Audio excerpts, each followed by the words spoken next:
I was just 17 years old and staying with me aunt and uncle in Boundary Bay, British Columbia, Canada. Fortunately for 'em, they were a nurse and doctor. I was there because me asthma was problematic and I could not live in Iowa with me parents.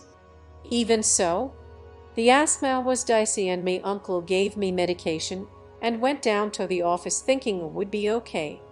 I was not. My lungs got tighter and tighter, the world going darker and darker, my panic mounting to unreal proportions. A cousin heard me, ran to get me aunt who screamed at someone to call me uncle back while she massaged my throat and neck and shoulder muscles, trying to relax me, I suppose. I found it odd that I could think a mile a minute even as me vision narrowed, and it felt to like the cells all over me body were blinking out. I remember thinking that if me cells were stars me body would be going dark. I knew I was dying. I was aware when me uncle arrived. He carried me out to the car, all of which I could not see, though I found it strange. As we drove in surges and hitting the brake and squealing around corners that I could see the leaves of trees and impossibility for 2 reasons. I did not have me glasses on, and I slumped against me aunt, eyes away from the windows. I was also aware when we pulled up to me uncle's doctor's office, and aware when he injected my thigh with medication which I assumed then was a massive dose of prednisone and or epinephrine. I was barely breathing, unable to even tree. My panic, however, has escalated if possible, and parts of Psalm 23 played over and over in my head. Yea, though I walk through the valley of the shadow of death, I will fear no evil. Yea, though I walk through, repeatedly, and wondering why I was still afraid. I begged God to send me to Africa and not death. At least in Africa, I would still be able to see the sun and stars and a familiar world. I remember one last lunge, probably to get air. I reared up, saw we had come into the entrance of the George Massey Tunnel that goes under the Fraser River to the hospital in Richmond, British Columbia. I fell back against me aunt and we hurtled down into the tunnel, and I heard me aunt say, "We just lost her." I thought it strange. If I was dead, why was I still in the tunnel? Why could I hear her say I was? I also thought it strange that I could see me uncle's face.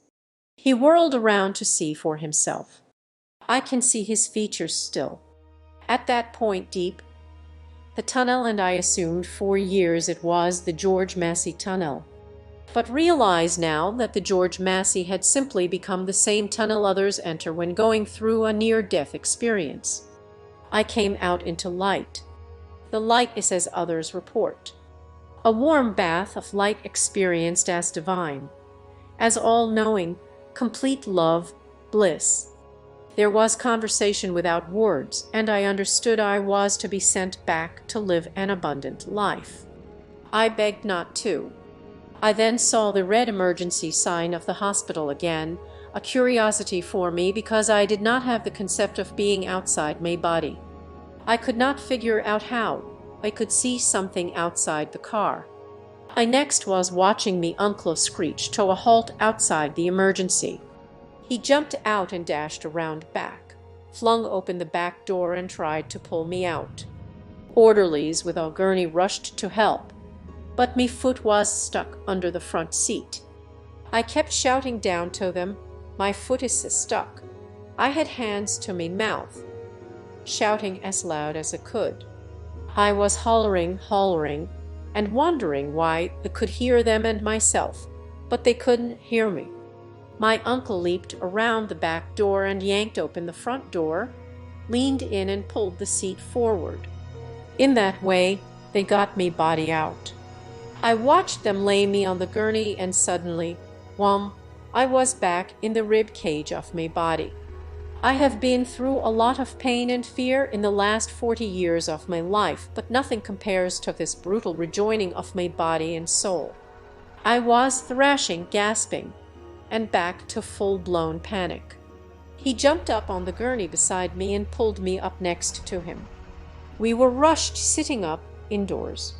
Still sitting up, a blur of doctor's me vision slowly returning, jabbed needles into me and tucked on an oxygen mask.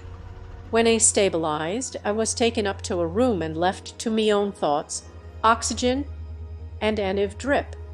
I lived in a silent world of mystery for many years, unable to communicate the above except that I did try to write it down.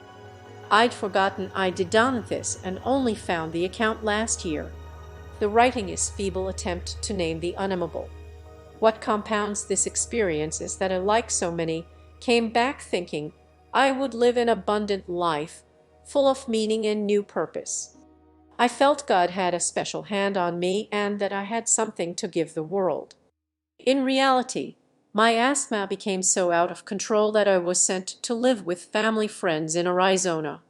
My mother left me in the care of a Christian doctor, a man who was highly recommended and the young life leader. He sexually molested me, and, again, I had no language to name what he was doing. I was just 17 and had gone, in the short space of 3 months, from the very gates of heaven to the metaphorical gates of hell. It was years before I learned about near-death experiences and sexual molestation, and was able to name, at last and to a limited degree, what I had gone through. I am grateful for words to help define me experiences.